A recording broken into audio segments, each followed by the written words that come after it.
Iremos finalizar o termo discípulo. Vamos abrir em João capítulo 13 e vamos ler do versículo 31 ao 38.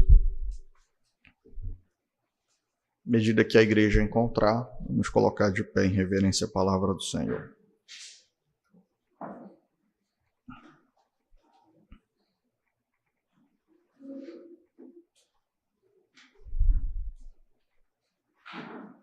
Amém. Vamos ler. Quando Judas saiu, Jesus disse: agora foi glorificado o Filho do Homem, e Deus foi glorificado nele. Se Deus foi glorificado nele, também Deus o glorificará nele mesmo, e ele o glorificará imediatamente. Filhinhos, ainda por um pouco estou com vocês. Vocês vão me procurar, mas o que eu disse aos judeus também agora digo a vocês: para onde eu vou, vocês não podem ir. Eu lhes dou um novo mandamento, que vocês amem uns aos outros, assim como eu os amei. Também vocês amem uns aos outros. Nisto todos conhecerão que vocês são meus discípulos, se tiverem amor uns aos outros. Simão Pedro perguntou a Jesus: para onde o Senhor vai? Jesus respondeu: para onde eu vou, você não poderá me seguir agora. Mais tarde, porém, me seguirá. Pedro disse: Senhor, por que não posso segui-lo agora? Darei a minha vida pelo Senhor. Jesus respondeu: você dará a sua vida por mim? Em verdade, lhe digo, antes que o galo cante 3 vezes, você me negará. Vamos ao Senhor em oração, meus irmãos. Deus eterno e bendito, Deus santo, suplicamos, meus irmãos, Senhor, a Tua graça sobre nós, Senhor Deus, sobre os irmãos desta igreja. Suplicamos a Tua graça sobre o povo reunido aqui, Senhor. Guia nossa mente, Senhor Deus, guia-nos a aprender sobre o amor mútuo, Senhor Deus, que Tu ordena aos Teus filhos, Senhor, aqueles que em Deus se chamam, Senhor Deus, irmãos. Nos conduz, Senhor Deus, a entender no que consiste o mandamento do amor, Senhor, e que nós possamos contemplar o Teu próprio Filho e assim, Senhor Deus, tirar dele, Senhor Deus, imitar, Senhor Deus, o exemplo dele. É o que nós suplicamos em Cristo e Te agradecemos. Amém e amém. Poder assentarmos, irmãos. Meus irmãos, o capítulo 13 é um capítulo que abre uma sessão muito importante dos últimos momentos do Senhor Jesus Cristo com os seus discípulos. Esse momento ele se estende do capítulo 13 até o capítulo 17. Tá? É o momento onde o Senhor Jesus então está reunido com seus discípulos e ele passará os últimos momentos com eles. Portanto, nós temos aqui alguns fundamentos e algumas instruções muito importantes do Senhor para como os discípulos deveriam viver após a subida dele. Não só isso, as promessas que o Senhor também entregou aos seus discípulos e são aplicadas a nós após a sua ida. A principal delas, meus irmãos, é a promessa do Espírito Santo. Nós vamos ver que esses capítulos, do 13 ao 17, eles têm uma ênfase muito forte na operação do Espírito Santo e na descida do Consolador por causa da obra do Filho. Especificamente, essa passagem que nós lemos tem um trecho muito profundo sobre como o Deus triuno ele é glorificado no Filho. No versículo 31, por exemplo, quando Judas sai, nós vamos já entender esse contexto, o Senhor Jesus Cristo fala: agora foi glorificado o Filho do Homem e Deus foi glorificado nele. Se Deus foi glorificado nele, também Deus o glorificará nele mesmo, e ele o glorificará imediatamente. Observe então, irmãos, que aprove ao Deus triuno ser glorificado no Filho. Algumas pessoas, às vezes, entram em uma espécie de parafuso, e é normal, sobre: poxa, será que eu estou desonrando, as outras pessoas da Trindade quando eu foco ou enfatizo o culto ao Filho? Não. E a explicação está aqui diante de você. Quando você tiver dúvida em relação a isso, lembre-se desse texto.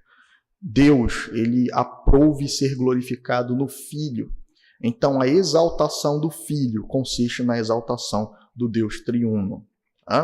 O Filho é glorificado, o Pai ele entrega o reino para o Filho, o Pai ele entrega todas as coisas do governo do Filho.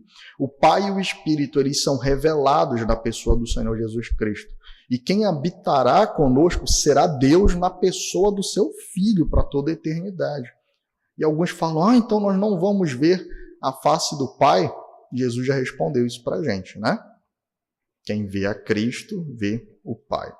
Mas a ênfase desse texto, meus irmãos, para nós que estamos estudando sobre discipulado, está no versículo 34. Eu lhes dou um novo mandamento, que vocês amem uns aos outros, assim como eu os amei, que também vocês amem uns aos outros. E nisto todos conhecerão que vocês são meus discípulos, se tiverem amor uns aos outros. Feita essa introdução para que a nossa mente seja capturada, vamos manter, meus irmãos, atenção no que nós vamos ler aqui sobre esse mandamento do amor. Primeiramente, meus irmãos, o amor verdadeiro ele se expressa em serviço humilde e abnegado. Observem como inicia essa sessão. No capítulo 13, versículo 1, o Senhor comemorando a festa da Páscoa com os discípulos. Vá ao versículo 1. Antes da festa da Páscoa, sabendo Jesus que era chegada a sua hora de passar deste mundo para o Pai, tendo amado os seus que estavam no mundo, amou-os até o fim.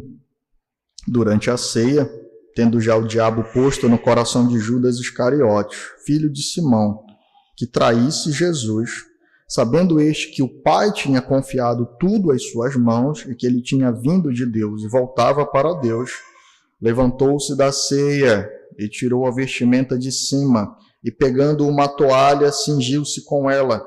Em seguida, Jesus pôs água numa bacia e começou a lavar os pés dos discípulos e a enxugá-los com a toalha com que estava cingido. Quando se aproximou de Simão Pedro, este lhe perguntou: vai lavar os meus pés, Senhor?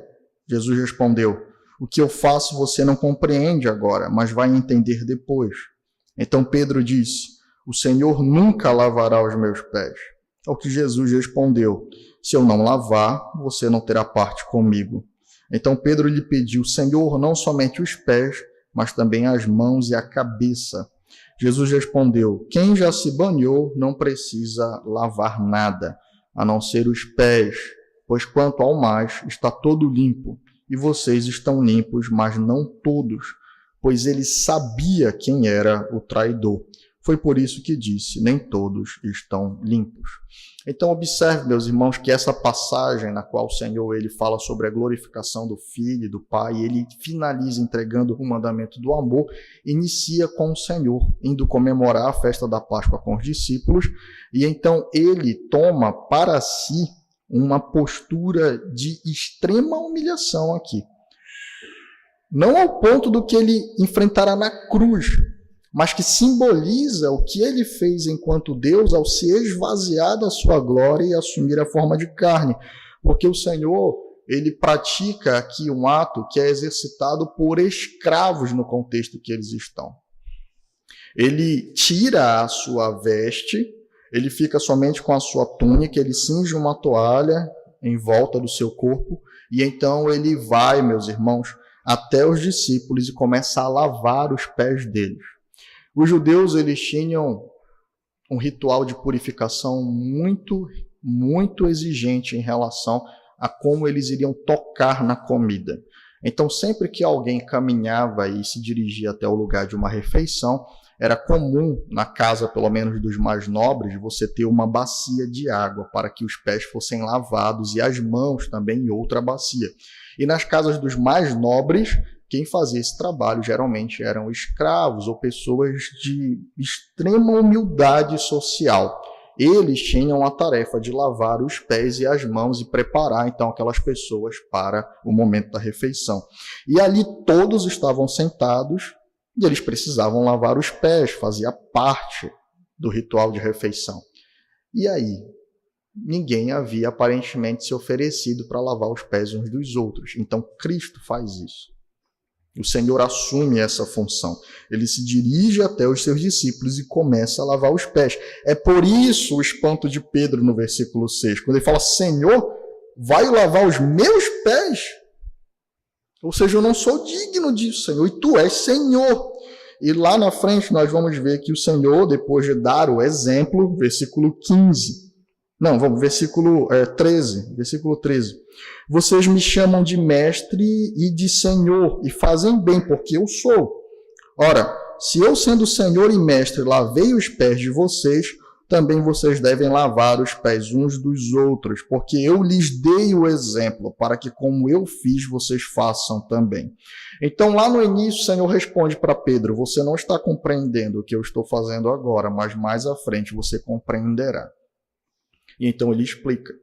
Ele fala: se eu, sendo Senhor, os servi, então vocês devem servir uns aos outros. E aí vem uma grande pergunta: qual é o limite desse serviço? E aí o Senhor se coloca, então, numa postura de escravo para poder demonstrar isso, sendo ele mestre e Senhor. Mas na cruz ele vai além, irmãos, porque ele, então, assume o status de condenado para que ele pudesse, então, redimir aqueles que morrem nele na cruz do Calvário. Aqueles que creem nele, então, recebem nele a condenação que lhes estava devida. Portanto, o primeiro ponto desta manhã é que o amor verdadeiro ele se expressa em serviço humilde e abnegado. Observem que em todos os exemplos que o Senhor está falando sobre o amor, ele está servindo. Vamos lembrar como inicia o Evangelho de João, que Deus amou o mundo de tal maneira que entregou o seu Filho. Nós vemos o Senhor dizendo: o Filho do homem veio para entregar a sua vida. Agora nós vemos o Senhor se cingindo como um escravo e lavando os pés dos discípulos, e vimos ele entregando a própria vida na cruz e recebendo o status de condenado. Portanto, observem aquilo que nós temos repetido aqui. Jesus está falando exatamente isso. Antes do mandamento do amor e de amar uns aos outros como eu os amei, ele dá um exemplo de serviço abnegado e humilde. Portanto, amor genuíno não está restrito a um ato sentimental, irmãos. Isso é muito baixo, é muito medíocre, é muito raso. É por isso que ele é visto no mundo. Palavras, letras sobre amor, romantismo, movimento romântico, tudo isso que apela unicamente para os sentimentos e se esgota nos sentimentos. Mas, meus irmãos, nós vemos que a questão do serviço excede isso. E que o genuíno amor, então, ele se expressa no ato de serviço. Ele quebra o ato de sentimento e assume para si a responsabilidade de agir em favor do outro. Tiago, quando ele vai falar sobre isso na sua carta, ele delineia isso exatamente dizendo: se o irmão tiver com fome ou com frio, e então pedir a você ajuda, e você disser: olha, Deus te abençoe, vá em paz, coma, se aqueça, se satisfaça. Ele diz: isso não serve de nada, isso é inútil. E ele vai falar sobre fé e obras, demonstrando que a genuína fé e o genuíno amor, eles se manifestam, eles se expressam em obras. Amém? Portanto, observem, o amor verdadeiro, ele se expressa em serviço humilde e abnegado. Uma outra reflexão importante desse texto, meus irmãos, sobre o mandamento do amor para os seus discípulos, porque Jesus fala, né? Nisso reconhecerão que eu sou o mestre de vocês e que vocês são meus discípulos, é que o amor ele não está fundamentado na expectativa de retribuição. O amor ele não está fundamentado na expectativa de retribuição. Todos estão me acompanhando? Foquem aqui. Observem, irmãos, que o texto ele dá uma ênfase aqui à medida que o Senhor ele vai exercendo o seu ato de serviço. Vamos lá para o versículo 2. Durante a ceia, tendo já o diabo posto no coração de Judas Iscariote, filho de Simão, que traísse Jesus, sabendo este que o Pai tinha confiado tudo às suas mãos e que ele tinha vindo de Deus e voltava para Deus, levantou-se da ceia, tirou a vestimenta de cima e, pegando uma toalha, cingiu-se com ela.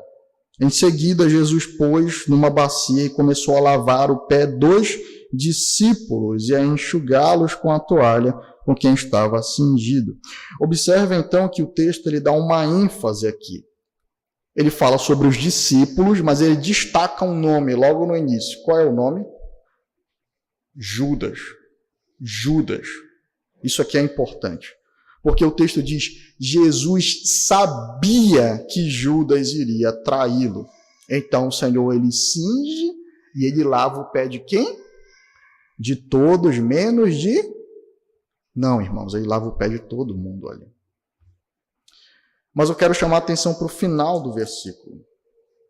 Vamos lá para o versículo 37, final do capítulo, perdão. Pedro está o tempo inteiro interagindo com o Senhor aqui, né? E ele diz, Senhor, por que eu não posso segui-lo agora? Eu darei a minha vida pelo Senhor. E Jesus respondeu, você dará a sua vida por mim? Em verdade, lhe digo, antes que o galo cante 3 vezes, você me negará. Então Jesus não só sabia da traição de Judas, mas Jesus sabia da traição de Pedro. E mesmo assim o Senhor lava o pé dos apóstolos, de todos eles, inclusive de Judas e de Pedro. Porque o genuíno amor ele não está fundamentado na expectativa de retribuição. E aqui está mais uma hipocrisia do amor mundano. Ele tem o foco em nós. Ele está focado em receber algo, em receber afeição, em receber cuidado, em receber serviço. Ele é egoísta, enquanto o genuíno amor ele está fundamentado em altruísmo, em entregar, em cuidar, independentemente da retribuição. E isso é uma maldição que adentrou as igrejas.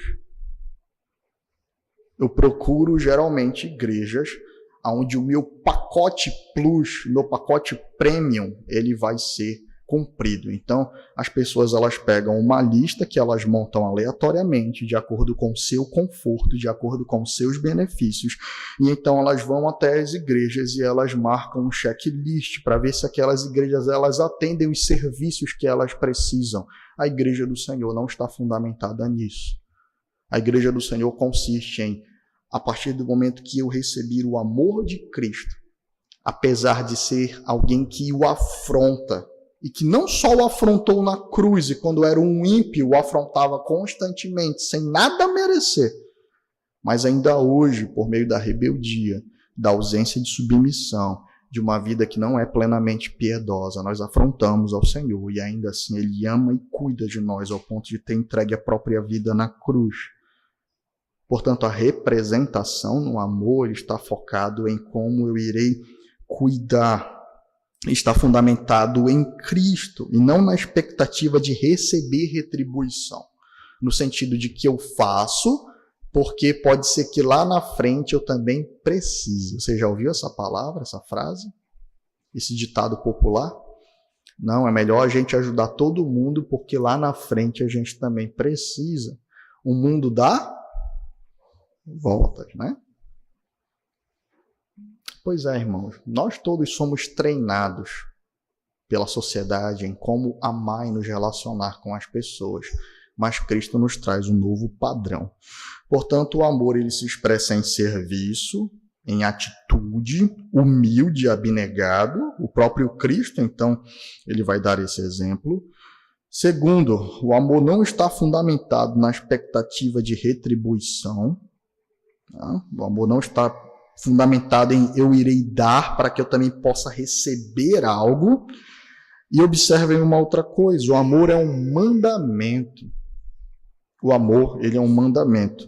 Versículo 34. Eu lhes dou um novo mandamento.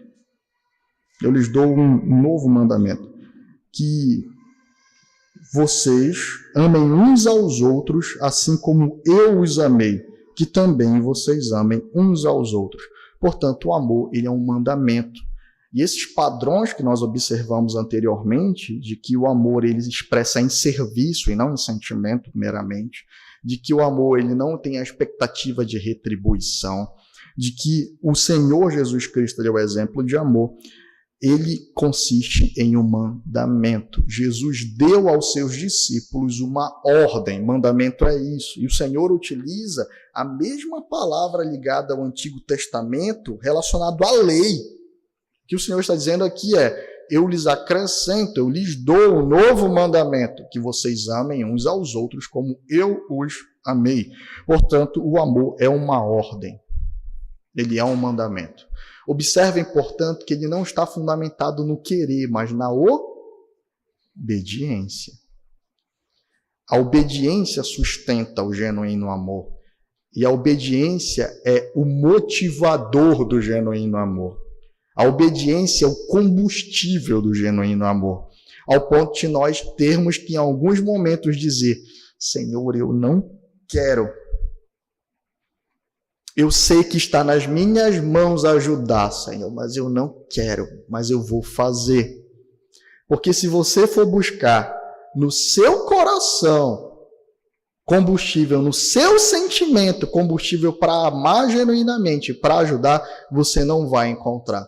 Porque em determinados momentos você vai estar magoado e chateado.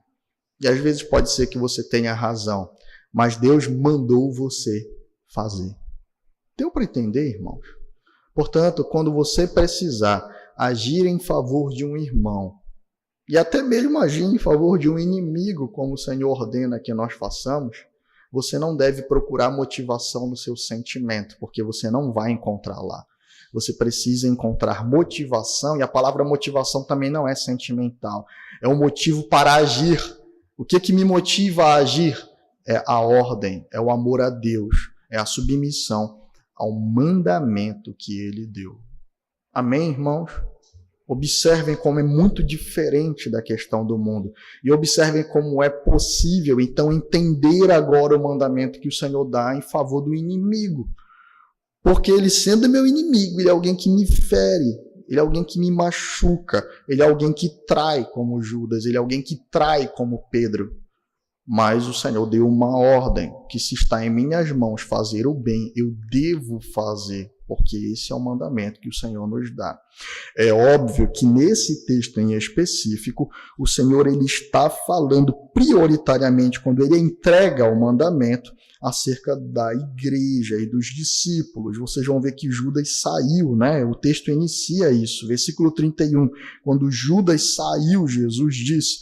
Mas nós vamos ver que isso é um problema para Judas e não para os discípulos, tá?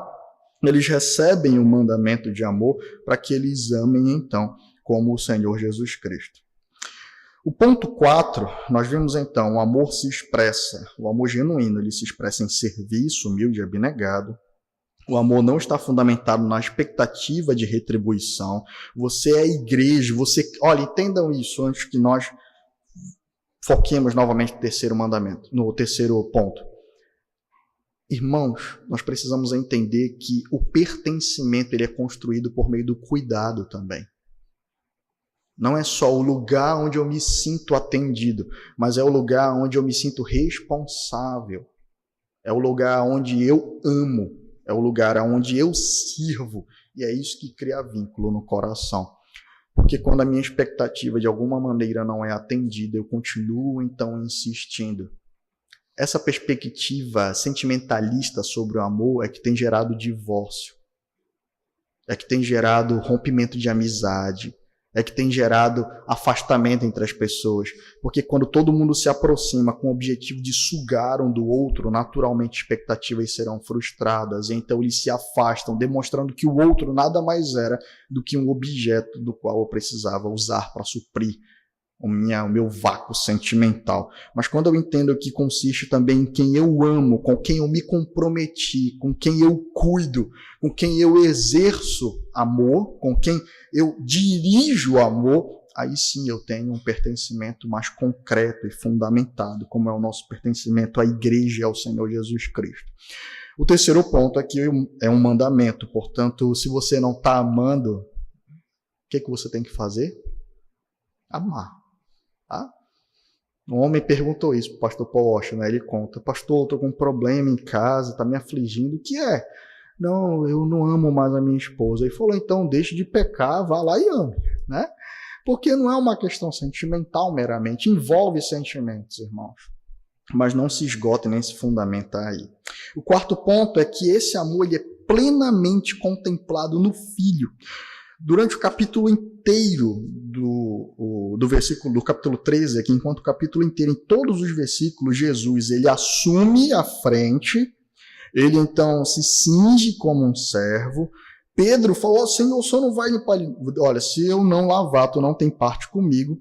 E aí no versículo 12, ele inicia um ensinamento. Versículo 12, depois de lhes ter lavado os pés, Jesus pôs de novo as suas vestimentas e, voltando à mesa, perguntou-lhes, vocês compreendem o que eu lhes fiz? Vocês me chamam de mestre e de senhor e fazem bem, porque eu sou. Ora, se eu, sendo senhor e mestre, lavei os pés de vocês, vocês também devem lavar os pés uns dos outros, porque eu lhes dei o exemplo para que, como eu fiz, vocês façam também. E em verdade lhes digo que o servo não é maior do que seu senhor, nem o enviado é maior do que aquele que o enviou. Se vocês sabem estas coisas, bem-aventurados serão se as praticarem. Tá? Não falo a respeito de todos vocês, mas nós vamos tratar um pouquinho mais à frente desse versículo. E lá no versículo 34, então ele diz, lhes dou um novo mandamento, que vocês amem uns aos outros assim como eu os amei, que também vocês amem uns aos outros. Nisto todos conhecerão que vocês são meus discípulos, se tiverem amor uns pelos outros. Então, observem, meus irmãos, que em Cristo nós contemplamos o exemplo. É isso que ele está dizendo. Olhem para mim. Vocês observam o que eu fiz a vocês.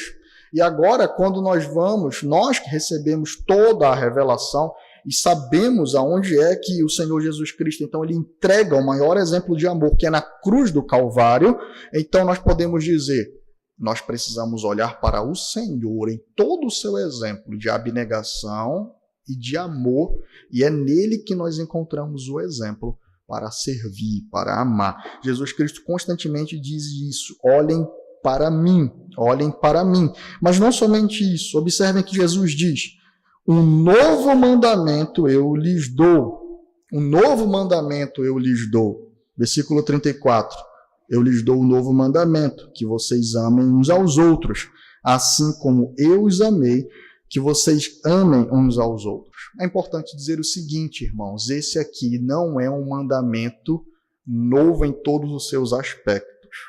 Como assim, pastor?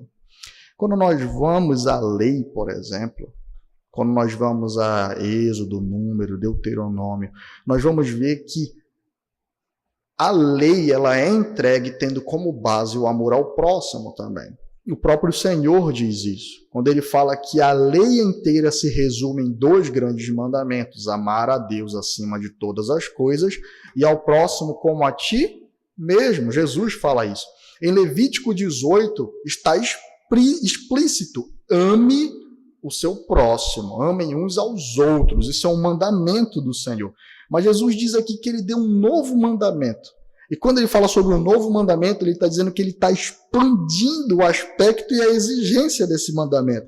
Porque Jesus diz, eu lhes dou um novo mandamento, que vocês amem uns aos outros. E os apóstolos podiam pensar, já conheciam a lei, mas Senhor, esse mandamento já foi dado, mas ele acrescenta, assim como eu os amei, que vocês também amem uns aos outros. O mandamento do amor em Cristo, ele ganha uma nova amplitude. É por isso que lá na carta de João, João diz, olha, o Senhor nos deu um novo mandamento que não é novo. O que ele está querendo dizer? Olha, o mandamento do amor sempre existiu, mas em Jesus ele recebe um novo aspecto, ele recebe uma dimensão grandiosa, é que nós podemos contemplar como fazer isso na pessoa do Filho de Deus. Porque ele é o maior exemplo de humildade, de abnegação. Não somente por ter lavado o pé de Judas, mas por ter morrido na cruz do Calvário por pessoas que tinham uma condição tão perversa quanto Judas. Judas aqui, meus irmãos, ele traz Jesus Cristo. E Pedro faz o quê? Trai. Qual é a diferença entre Judas e Pedro? Pedro olhava para Cristo como o Messias e por isso ele encontra a redenção do seu pecado. E por isso, então, ele tem um novo encontro com o Senhor e o Senhor diz: Pedro, tu me amas? Pedro, tu me amas? Pedro, tu me amas? E Pedro lembra que ele negou a Cristo 3 vezes e ele então aqui diz: Senhor, tu sabes que eu te amo. Senhor, então, Pedro encontra redenção em Cristo, porque olha para ele enquanto filho de Deus. E o problema de Judas é que ele não olhava para Cristo como filho de Deus, e ele não encontra redenção. Mas se ele tivesse buscado, também encontraria. Ele tem um coração duro, ele vai segundo o que estava predito, mas como o Senhor diz, ai daquele por quem o Filho do Homem vai. Era alguém que tinha Satanás no coração, era alguém que havia sido usado e aberto o coração e entregado a vida para ser um instrumento do diabo. Aqui está a diferença, mas em Cristo nós encontramos o pleno exemplo do amor, não só aquele que lavou o pé dos seus inimigos, mas aquele que entregou a própria vida, porque todos nós éramos inimigos do Senhor. Portanto, ele não somente é um mandamento, mas ele está alicerçado, ele pode ser contemplado, e ele é visto no Filho. Por isso que o Senhor diz: sede meus discípulos se vocês amam uns aos outros. Vamos lá, com grande expectativa eu pergunto: o que é ser um discípulo? No que consiste o discipulado? No que consiste o discipulado? O que é ser um discípulo de Cristo? É ser um? Não. Qual o conceito que nós temos aqui? Imitador. Imitador. Quando Jesus Cristo, então, diz que vocês precisam amar uns aos outros, e isso os outros verão que vocês são meus discípulos, significa que nós precisamos imitar a Cristo, contemplar a maneira como ele se relacionou para poder, então, aplicar isso na nossa própria vida, tá bom? Portanto, o amor genuíno, ele está manifesto no Senhor Jesus Cristo. Observe como Cristo se relacionou com todos, inclusive com seus inimigos. Você vai ver uma multiplicidade de oportunidades, de eventos e de imitação a qual você pode ter. Nós vemos Cristo, ao mesmo tempo que chama os fariseus de víboras, filhos de Satanás, ele diz: arrependei-vos. Então, observem que o amor não é sentimentalista, ele também exige confronto, ele também consiste em afrontar o coração, em expor a maldade, porque dessa maneira alguém pode encontrar a Cristo. Cristo também utiliza um azorrague no templo para poder expulsar os cambistas dali e lembrar que eles deveriam receber punição ainda maior porque desonravam a casa de Deus. E ao mesmo tempo, esse é o Cristo que entrega-se na cruz para, inclusive, que aqueles fariseus pudessem nele encontrar alguma salvação. Então, não se esqueçam disso. Em Cristo nós contemplamos o exemplo perfeito do que é amar. Então, antes que você exija algo do seu irmão, olhe na Escritura e veja se ele não está de fato seguindo o exemplo do amor. Por fim, o amor ele não é experimentado e praticado por descrentes. Tá? No versículo 12, Jesus diz isso de maneira bem explícita. Vamos lá. Depois de lhes ter lavado os pés, Jesus pôs de novo as suas vestimentas e, voltando à mesa, perguntou-lhes: vocês compreendem o que eu lhes fiz? Vocês me chamam mestre e de Senhor, e fazem bem, porque eu sou. Ora, se eu, sendo Senhor e mestre, lavei os pés de vocês, também vocês devem lavar os pés uns dos outros, porque eu lhes dei o exemplo, para que, como fiz, vocês também façam. Em verdade lhes digo que o servo não é maior do que o seu senhor, nem o enviado é maior do que aquele que o enviou. Vocês sabem estas coisas, e bem-aventurados serão se as praticarem.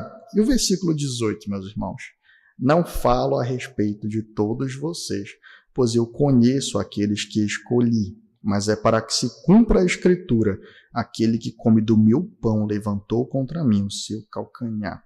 Jesus deixa muito claro que nem todos ali podiam receber esse mandamento. E qual era a diferença entre eles e aquele que não poderia receber? Nem todos estavam fundamentados em Cristo. Nem todos tinham parte com o Senhor Jesus Cristo.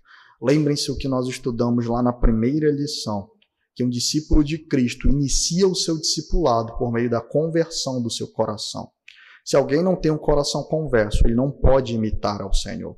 Se alguém não tem um coração converso, ele não experimentou desse amor abnegado, afetando a sua vida. Mas aquele que experimentou, aquele que entende genuinamente, não somente de teoria, não somente recitando a doutrina de maneira fria sobre a miserabilidade, o pecado e a queda, aquele que entende de fato quem era, e mesmo sendo miserável pecador, recebeu de Jesus Cristo todo esse ato de amor, ele sim tem o seu coração exercitado a praticar e a imitar o Mestre. Portanto, esse mandamento ele não vai ser experimentado e nem praticado por descrentes. Observem que ele é dado exatamente quando Judas sai, versículo 31. Quando Judas saiu, Jesus disse, ele vai e ele entrega o mandamento. E o motivo disso é o versículo 35. Nisto todos conhecerão que vocês são meus discípulos. E apesar de Judas ser um dos 12, ele não era genuinamente um discípulo do Senhor. Portanto, não somente ele não recebeu, como ele também não tinha aptidão para praticar. E nisso nós conhecemos quem é e quem não é discípulo do Senhor, irmãos. A ausência de serviço, humilde e abnegado, a ausência da dedicação para derrubar barreiras e resolver problemas, a ausência da luta pelo vínculo da perfeição que é dado no Espírito Santo é uma marca de alguém que é um mero usuário de igreja e não um discípulo do Senhor Jesus Cristo. Precisamos entender isso, irmãos, que o Senhor nos deixou um exemplo no qual a igreja se fundamenta. Ela é criada e ela é exercitada e desenvolvida.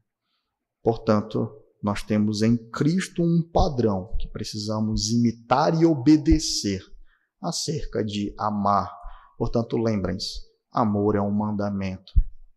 E nós precisamos observar se nós temos obedecido ao Senhor Jesus Cristo naquilo que Ele determina que nós pratiquemos enquanto aqueles que professam ser discípulos do Senhor. Vamos recapitular. Nós vimos que o amor verdadeiro se expressa em serviço humilde e abnegado. O servo não é maior que o Senhor. Nós vimos que o amor não está fundamentado na expectativa de retribuição, de lucro, de ganho. Ele não é um investimento. Muitas vezes ele vai consistir em frustração. Mas se você exerce o amor por causa do terceiro ponto, porque Deus mandou, você então não será frustrado pelo Senhor. O seu fundamento é mais sólido. Seu fundamento está alicerçado em Deus. Portanto, lembre-se, o terceiro ponto é amor é mandamento, não consiste, não se reduz a sentimentalismo. O quarto é que ele é plenamente contemplado no Filho, portanto, olhar para o Filho, nos mandamentos do Filho, e como o Senhor Jesus Cristo, não só no seu ministério e na cruz exemplificou isso, mas como ele ordena que a igreja se relacione, também consiste em contemplar o que o Filho ordena. Ele, meus irmãos, é onde nós iremos obter o exemplo do amor. Lembre-se que Paulo diz, sejam meus imitadores, porque eu sou de Cristo. Então, em todo o Novo Testamento, nós vemos o Filho sendo vivido, exercitado, sendo demonstrado, sendo imitado, seguido pelos apóstolos, também pela igreja. O quinto ponto é que o genuíno amor ele não pode ser praticado por descrentes, porque ele não foi experimentado por descrentes e a carne não está sujeita à lei de Deus e mandamento. Amor é mandamento e a carne não está sujeita a nenhum mandamento, inclusive ao mandamento do amor. Amém, irmãos? Portanto, que isso exercite o nosso coração e nos leve a pensar no que de fato é a profundidade de ser discípulo de Cristo e igreja. Nós vimos então que ser um cristão é ser um cristão e vimos como essas palavras são aplicadas no Novo Testamento. Nós vimos como segunda parte que ser um cristão é ser um discípulo de Cristo, é ser um imitador do Senhor. Nós vemos que isso inicia com o Senhor chamando, venha, me siga, com um coração que se submete, então é transformado e capacitado a imitar ao Senhor. Nós vimos que isso consiste em permanecer na palavra de Deus. Nós vimos que isso consiste em um preço, que é o preço da abnegação. Aquele que não ama o Senhor, que ama qualquer outra coisa mais do que a Cristo, não é digno de ser seu discípulo. E hoje nós estamos trabalhando sobre a questão do amor. Se você não lembra de nada disso, volte ao YouTube e se arrependa. Tá? Assista de novo às aulas, porque faz muito bem para o seu coração que você entenda o que significa ser um cristão. Se Deus quiser, no domingo que vem, nós vamos entrar em uma palavra muito profunda também. Ser um cristão é ser um filho de Deus. Amém, irmãos? Vamos ao Senhor em oração.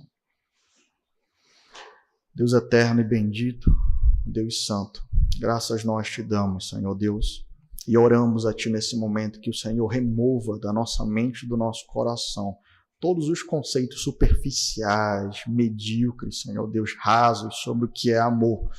Tu és amor, Senhor, portanto nós precisamos tratar muito bem com essa palavra, Senhor. Tu és amor, Senhor, portanto nós devemos tomar muito cuidado ao utilizar essa expressão.